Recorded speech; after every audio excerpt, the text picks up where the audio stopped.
Welcome back to my channel, Hidden Points. Let me pull you into a world most people never notice. The quiet world of the person who doesn't talk too much. The one who sits in a room like a still lake while everyone else churns like waves. And although silence looks simple on the outside, the psychology behind it is layered, complex, and shaped by stories that often stretch back for years.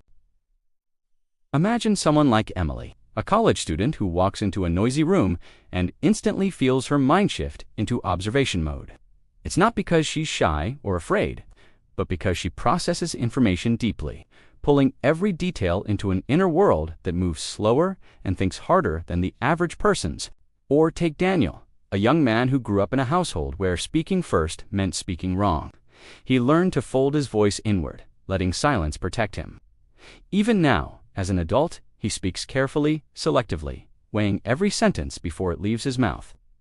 Both of these examples show something people often misunderstand. Quiet people are not empty people. They are overflowing with thoughts, but the way their brains work changes how quickly or how confidently those thoughts come out. Psychologically, the brain of a quiet person tends to have stronger activity in regions connected to reflection and internal processing, especially the prefrontal cortex. This makes them naturally more inward-focused. According to research, people who talk less often have higher sensory awareness. This means the noise, movement, and unpredictability of social spaces hit them more intensely. Speaking becomes something they must prepare for instead of something they do automatically. This is why you might see a quiet person freeze for a moment before responding, not because they don't know what to say, but because their brain is filtering the emotional tone, the hidden meanings, the social risks, and the possible consequences all at once. This internal filtering system makes their silence feel safer than speech, especially when they grew up in environments where their voice was criticized, rushed, or ignored. So, silence becomes a shield, but it also becomes a lens they see the world through. Quiet people often absorb the room before they participate in it, noticing details others overlook, like small shifts in mood, hidden tension, or even the way someone looks away when uncomfortable.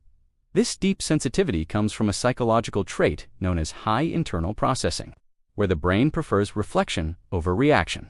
This makes quiet people slower to speak, but faster to understand. Ironically, while many assume they're anxious or socially awkward, research shows that many quiet individuals simply have lower social impulsivity.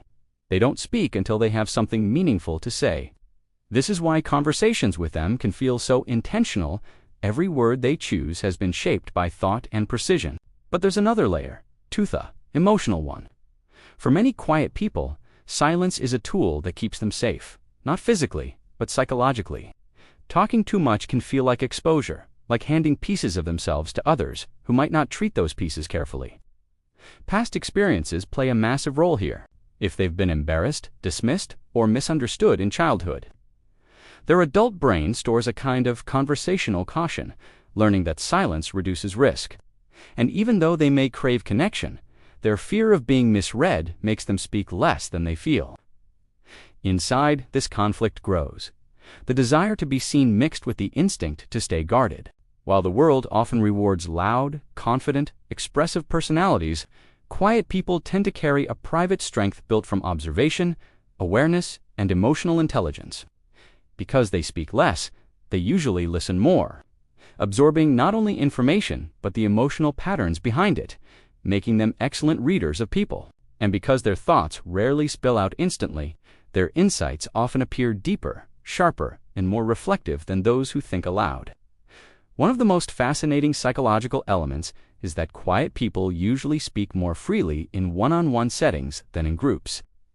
Groups activate social monitoring networks in the brain, increasing self-awareness and the fear of being judged. One-on-one conversations, on the other hand, feel safer, slower, more personal, and less overwhelming. If you watch them closely, you'll notice how their body language speaks in their voice's place. Subtle expressions, quiet smiles, long thoughtful pauses, and slight shifts to avoid the spotlight.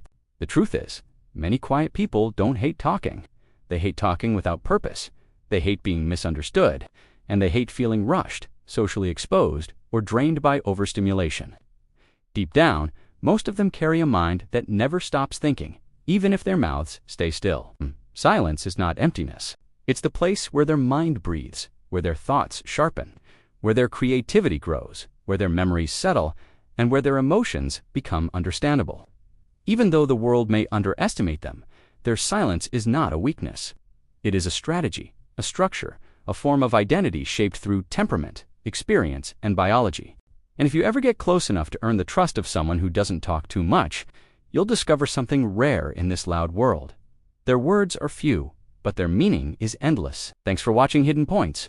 If this resonated with you, don't forget to like and subscribe for more deep dives into the human mind.